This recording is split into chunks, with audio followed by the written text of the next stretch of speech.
तो उनके वियोग में कहा गावत अड़ी कैसे गावत अड़ी सुनो सुनो। अगर एक्स्ट्रा में माइक हो तो फिर कोरस लाइन के लिए दे दीजिएगा। नहीं है ठीक। चलिए चलिए आप थोड़ा सा बैठ जाइए, विरह के वियोग में बैठ जाइए इधर बीच में आप हम बैठिए जाए।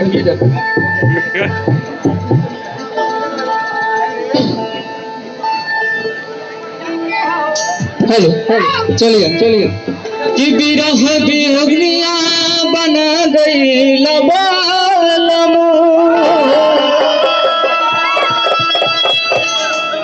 कि दिल में हमारा अगिया लगा गई लबालमो।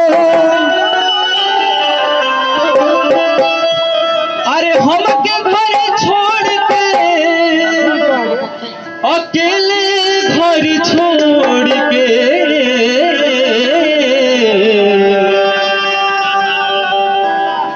जियत जी हमके मुआ दिल रजऊ।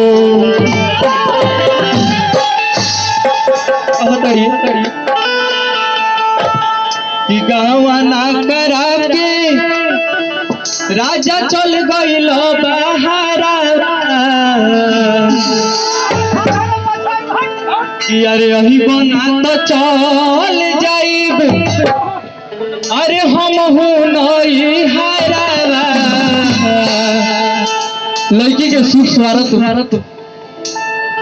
लड़की के सुख स्वार्थ नहीं मिला तो का कहतिया कि तोहार आइल नहीं खाए रोटी भात के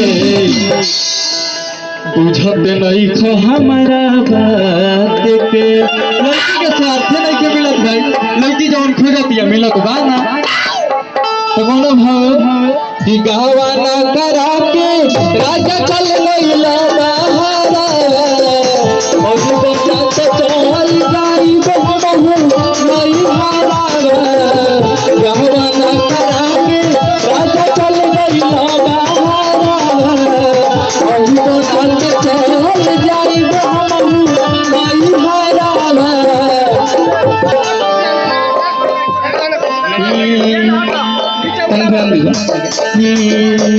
कि तोहार आइल नहीं खाए रोटी भात के बुझत नहीं हमारा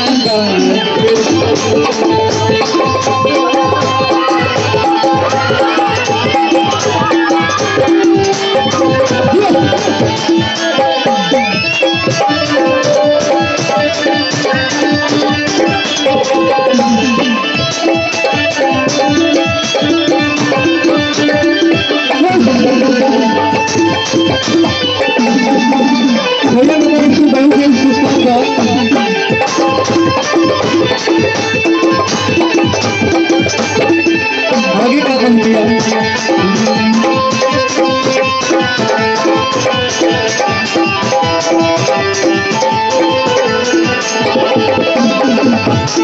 का भावा रोजे गोतिनिया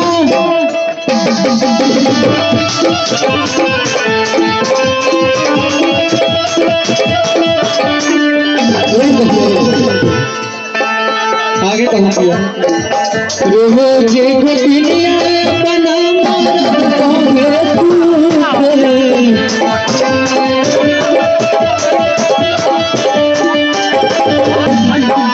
जहरा था जवानी पिया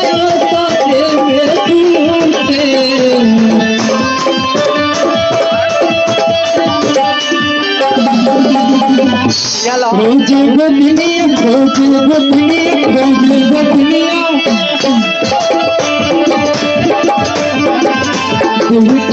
जवानी अपने में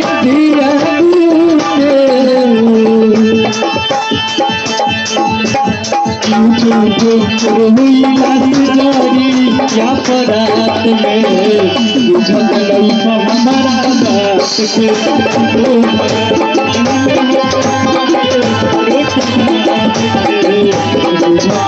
हमारा बात के। किलो भार आनले नहीं खाए रोटी भात के तुझे तो नहीं हमारा बात के